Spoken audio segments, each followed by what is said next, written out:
വിശുട്ടാ, വിശുട്ടാ.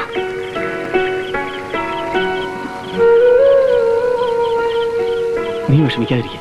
ഒരു 11 മണി കഴിയുമ്പോ ഞാൻ മുറിയിലേക്ക് വന്നേക്കാം. അയ്യോ, മുത്തശ്ശി എങ്ങാനും കണ്ട? മുത്തശ്ശി കാണാതെ ഞാൻ വന്നോളാം. എനിക്ക് പേടിയാവുന്നു. പേടിക്കാനൊന്നുമില്ല.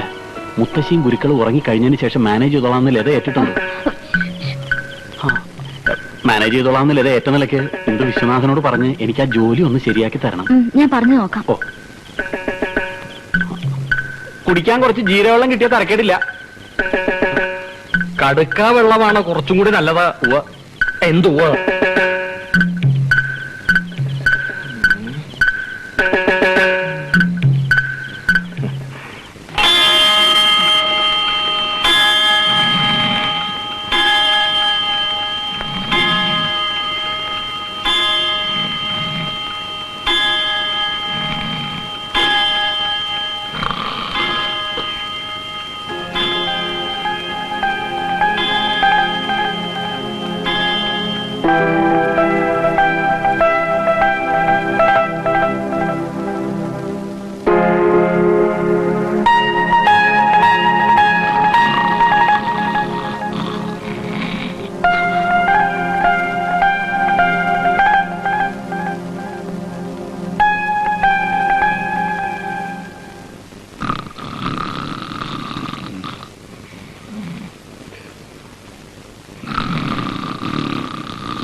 ഇന്ദു, മോളെ എഴുന്നേൽക്ക്, കഥവ് തുറക്ക്.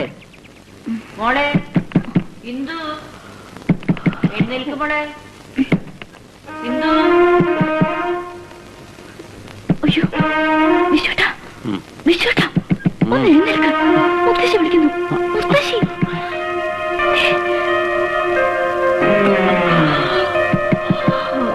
ഇന്ദു, കഥവ് തുറക്ക് മോളെ. ഇന്ദു, എന്ത് തുറക്കാം മോളെ?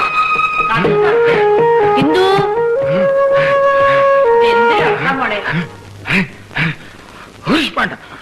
വേണ്ട.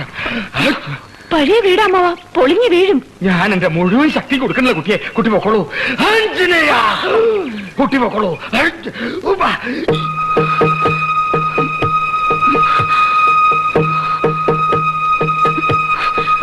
ഉണ്ണി, ഉണ്ണി.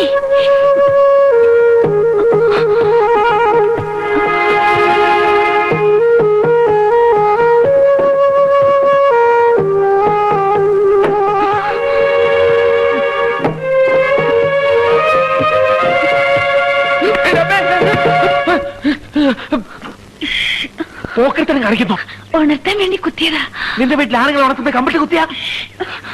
പുറത്തു വാ. വാ.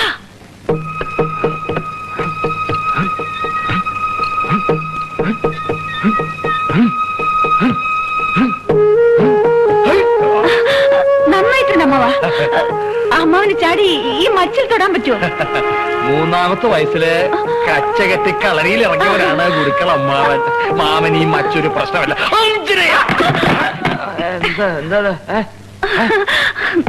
എന്താ മുത്തശ്ശി? ആ മോനെ ഇവിടുന്ന ഞാൻ എന്നും രാവിലെ 10 മൈൽ ഓടാൻ പോവും. അത് ശരി. മുത്തച്ഛനായ കാലത്ത് കൊറേ ഓടിയതാ. ഇവളെന്താ എണീക്കത്തെ? അല്ല, ഇവളെ എഴുന്നേറ്റില്ലേ? എന്തോ തുറന്നോളൂ, കുഴപ്പമില്ല. കൊഴപ്പില്ല. അല്ല, ഞാൻ ഓടിയിട്ട് മടങ്ങി എത്തുന്നവരെ ഇവക്ക് വെപ്രാളാ. തുറന്നോളൂ ധൈര്യമായിട്ട്. എന്റെ മോളെ എണീക്കത്ര താമസിച്ചേ? തീരെ വയ്യ മുത്തശ്ശി, ഭയങ്കര തലവേദന. സുഖല്ലേ? തലവേദനയാ? നമുക്ക് അകത്ത് പോയി നല്ല പെയിൻ ബാമിട്ട് തടവാം. മോനെ എടുത്തിട്ട് വാ, ഞാൻ തടവി കൊടുക്കാം. എന്നാ എങ്ങനെയുണ്ടെന്ന് ഞാനും അറിഞ്ഞിട്ട് പോകാം.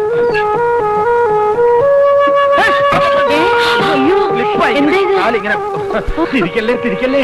ഇത് ഗുരുക്കളുടെ ശീർഷാസനാവില്ല, ശവാസനാവും. തിരിക്കല്ലേ കുട്ടി വിടൂ. കുട്ടി എന്തത്? ഇവിടെ ചില പിശാചികൾ കിടന്ന് കളിക്കുന്നുണ്ടല്ലോ. ഒരു സുദർശന ഹോമം വേണ്ടി വരും. ഇനി ഏതായാലും ഒറ്റയ്ക്ക് ഞാനീ ഉമ്മർത്തേക്കില്ല. നീ ഒന്നും പറയണ്ട, എനിക്കാകെ പേടിയൊന്നു. ഞാൻ എന്തെങ്കിലും അബദ്ധം വിളിച്ച് പറഞ്ഞു പോവും. മുത്തശ്ശി പോകുന്നത് വരെ നീ എപ്പോഴും എന്റെ കൂടെ തന്നെ ഉണ്ടാവണം. നിനക്കറിയില്ലേ, ഇപ്പൊ പ്രൊബേഷണറി പീരീഡാ. കൂടുതൽ ലീവ് എടുക്കാൻ പാടില്ലെന്ന് ചെയർമാൻ പ്രത്യേകം പറഞ്ഞിട്ടുണ്ട്. എങ്ങനെങ്കിലും നീ ഒന്ന് അഡ്ജസ്റ്റ് ചെയ്തേ പറ്റൂ. അല്ലെങ്കിൽ എന്താ സിസ്റ്റർ പ്രശ്നം? ഒന്നുമില്ല.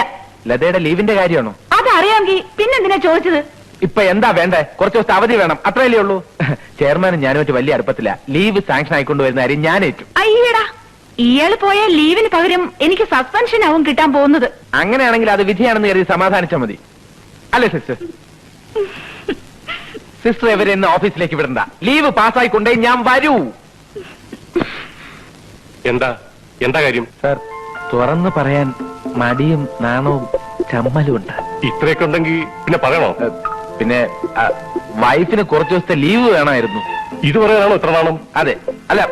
അതെ, ഞാനൊരു അച്ഛനാവാൻ പോകുന്നു. ഓഹോ, അപ്പൊ നിങ്ങൾ ക്രിസ്ത്യാനിയാണല്ലേ? ആ അച്ഛനല്ല, ഞാനൊരു കുട്ടിയുടെ അച്ഛനാവാൻ പോവുകയാണ്. ലത 3 മാസം പ്രഗ്നന്റ് ആണ്. അതിന് ഇപ്പോഴേ ലീവ് എന്തിനാ? വേണം സാർ. ആറ്റ് നോച്ചിരുന്ന് വന്നത് പ്രഗ്നൻസിയും ടൈഫോയിഡും കൂടി ഒരുമിച്ചാണ്. പാവം ലത പണ്ടേ ദുർബല, കൂടെ ഗർഭിണിന്ന് കേട്ടിട്ടേ ഉള്ളൂ. ഇപ്പൊ നേരിട്ട് അനുഭവിച്ചുകൊണ്ടിരിക്കുകയാണ്. കുറച്ചു ദിവസത്തേക്ക് ഒരു വിരൽ പോലും അനക്കരുതെന്നാ ഡോക്ടർ പറഞ്ഞിരിക്കുന്നത്. മിനിമം ഒരു 10 ദിവസത്തെങ്കിലും ബെഡ് റെസ്റ്റ് വേണ്ടി വരും. അതെ, ലീവ് ആപ്ലിക്കേഷൻ കൊണ്ടുവരുന്നുണ്ടോ? ഉണ്ട് സാർ. ഇത് മാനേജരെ കൊടുത്തേക്കും, ഞാൻ വിളിച്ചു പറഞ്ഞേക്കാം. Thank you sir.